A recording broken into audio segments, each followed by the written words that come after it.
Aturan dalam masyarakat memiliki arti penting bagi terciptanya ketertiban dan keharmonisan masyarakat. Norma dalam masyarakat terbentuk karena ada berbagai perbedaan individu. Sebagai makhluk individu, manusia memiliki kepribadian, kepentingan, keinginan, tujuan hidup yang berbeda satu dengan yang lain. Agar segala perbedaan tersebut tidak menimbulkan perpecahan dan ketidaktertiban dalam masyarakat, dibuatlah peraturan atau norma. Fungsi aturan dalam masyarakat antara lain: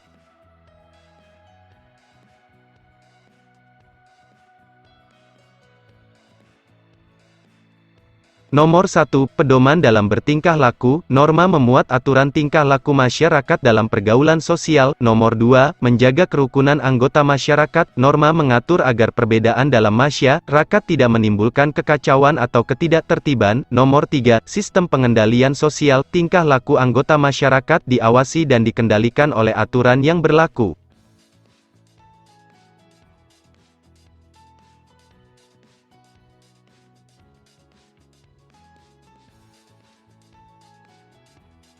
Dalam kehidupan sosial, pastilah ada norma yang mengatur kehidupan tersebut. Sebagai makhluk sosial, manusia lahir, berkembang, dan meninggal dunia dalam masyarakat. Setiap individu berinteraksi dengan individu atau kelompok lainnya. Interaksi yang dilakukan manusia senantiasa didasari oleh norma yang berlaku dalam masyarakat.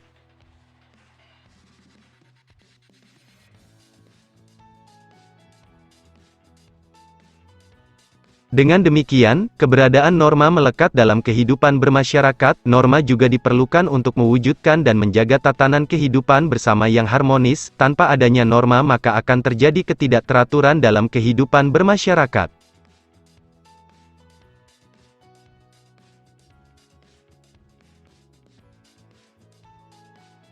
Dalam hidup bernegara diatur dengan norma hukum yang berbeda dengan norma-norma lainnya. Persamaannya adalah norma-norma tersebut mengatur tata tertib dalam masyarakat, sedangkan perbedaannya terletak pada sanksinya. Dalam kehidupan bernegara, norma hukum memiliki peranan yang lebih besar karena mengikat dan memaksa seluruh warga negara serta para penyelenggara negara.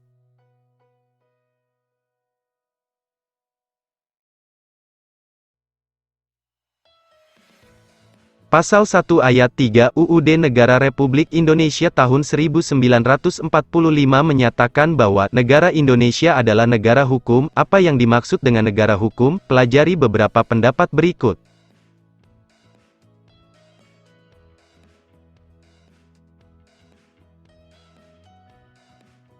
1. Negara hukum adalah negara yang mendasarkan segala sesuatu, baik tindakan maupun pembentukan lembaga negara pada hukum tertulis atau tidak tertulis. 2. Menurut A.V. Dicey, negara hukum mengandung 3 unsur berikut ini. A. Supremacy of law, dalam arti tidak boleh ada kesewenang-wenangan sehingga seseorang warga harus dihukum jika melanggar hukum. B. Equality before of law, setiap orang sama di depan hukum tanpa melihat status dan kedudukannya, baik bagi rakyat maupun pejabat. C. Human rights, diakui dan dijaminnya hak-hak asasi manusia dalam undang-undang atau keputusan pengadilan.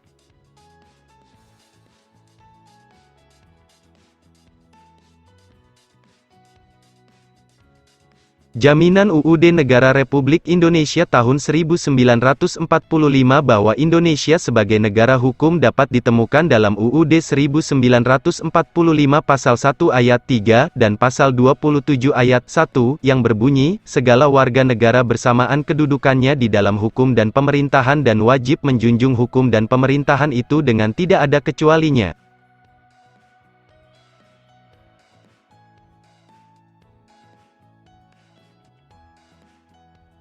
Sebagai negara hukum, tentu bangsa Indonesia menerapkan aturan hukum dalam penyelenggaraan pemerintahan dan dalam kehidupan bermasyarakat, berbangsa, dan bernegara. Setelah kalian memahami negara hukum, kalian juga harus memahami, menyadari, dan melaksanakan hukum tersebut.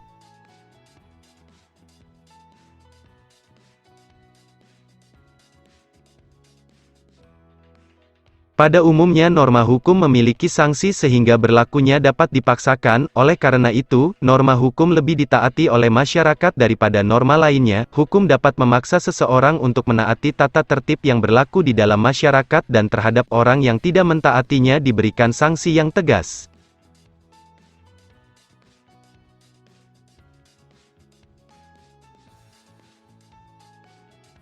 Secara garis besarnya fungsi norma hukum adalah sebagai berikut. 1. Fungsi hukum memberikan pengesahan, legitimasi, terhadap apa yang berlaku dalam masyarakat. 2. Fungsi hukum sebagai alat rekayasa masyarakat. 3. Fungsi hukum sebagai sarana pembentukan masyarakat, khususnya sarana pembangunan. 4. Fungsi hukum sebagai senjata dalam konflik sosial.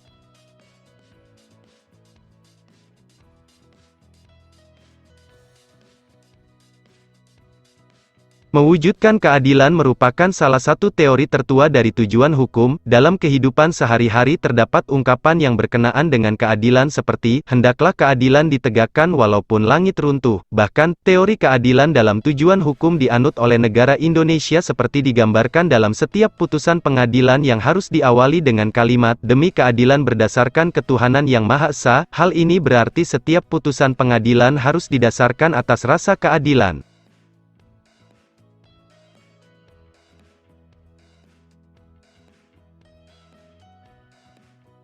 Keadilan berasal dari kata dasar adil, dalam Kamus Besar Bahasa Indonesia diartikan sebagai tindakan tidak berat sebelah, sepatutnya tidak sewenang-menang. Keadilan menandaskan bahwa setiap manusia tidak boleh diperlakukan sewenang-menang tetapi harus diperlakukan sesuai dengan hak-haknya. Keadilan mengharuskan seseorang untuk memperoleh sesuatu yang menjadi haknya dan diperlakukan sebagaimana mestinya. Oleh karena itu, pelaksanaan keadilan berkaitan dengan kehidupan bersama di lingkungan masyarakat.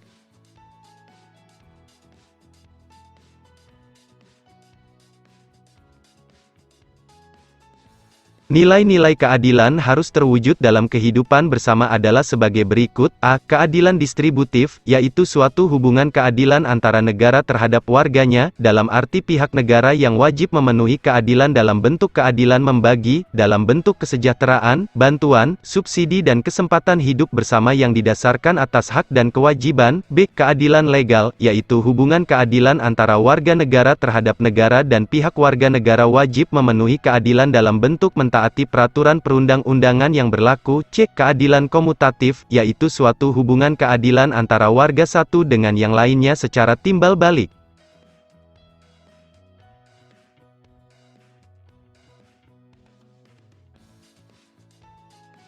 Menurut pandangan hukum, keadilan mengandung arti adanya jaminan negara terhadap anggota masyarakat untuk mendapatkan apa yang menjadi haknya dan memperoleh perlakuan yang sama di hadapan hukum. Hukum menjaga dan melindungi hak-hak anggota masyarakat agar tercipta keadilan. Di depan hukum, tidak ada seorang pun warga negara yang diistimewakan. Semua warga negara baik pejabat negara, warga negara, dan orang asing wajib mentaati hukum. Dengan demikian, norma hukum berlaku adil bagi semua warga negara.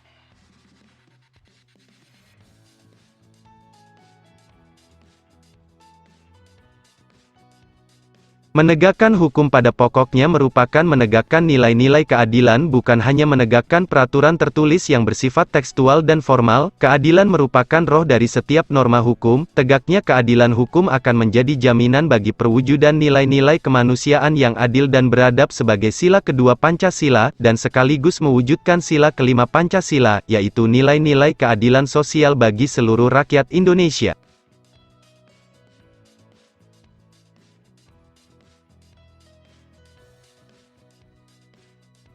Norma hukum wajib dipatuhi dalam setiap aspek. Barang siapa melanggar suatu aturan hukum akan dikenakan sanksi. Sanksi biasa disebut sebagai hukuman, yaitu suatu pengenaan dengan kekuasaan memaksa sesuatu yang tidak dikehendaki, tidak menyenangkan atas individu, kelompok individu atau kelembagaan badan hukum tertentu sebagai imbalan, ganjaran atas perbuatan yang dinilai melanggar norma hukum yang berlaku.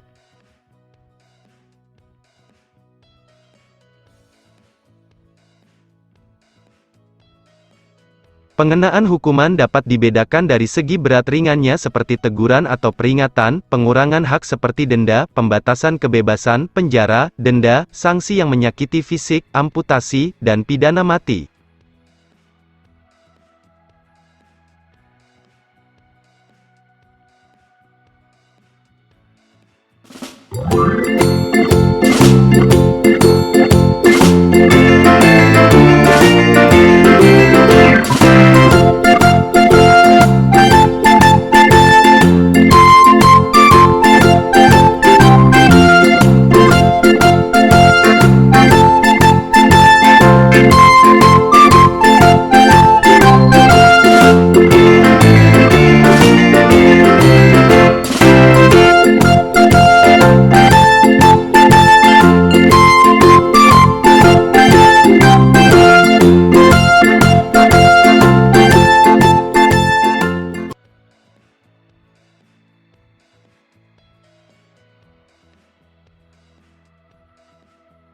1. Pembalasan atas kesalahan. 2. Penjeraan, baik yang bersifat untuk umum ataupun untuk pelaku. 3. Rehabilitasi. 4. Menyebabkan tidak dapat lagi melakukan kesalahan. 5. Mengisolasi pelaku untuk mencegahnya melakukan lagi kesalahan yang membahayakan orang lain.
Hukuman bagi pelanggar norma hukum juga tidak hanya berlaku dalam lapangan hukum pidana tetapi dapat juga mencakup hukum perdata dan hukum tata usaha negara. Di dalam hukum perdata, hukumannya berupa ganti rugi, sebagaimana tercantum dalam pasal 1365 Kitab Undang-Undang Hukum Perdata (KUH Perdata) yang menyatakan bahwa tiap-tiap perbuatan melanggar hukum yang membawa kerugian kepada orang lain, mewajibkan orang yang karena kesalahannya menimbulkan kerugian itu, untuk mengganti kerugian tersebut. Di dalam hukum tata usaha negara, sanksi hukuman berupa pemecatan dari jabatan atau skorsing terhadap seorang pegawai, pencabutan izin usaha, pencabutan izin mengemudi, pencabutan izin terbit, dan sebagainya.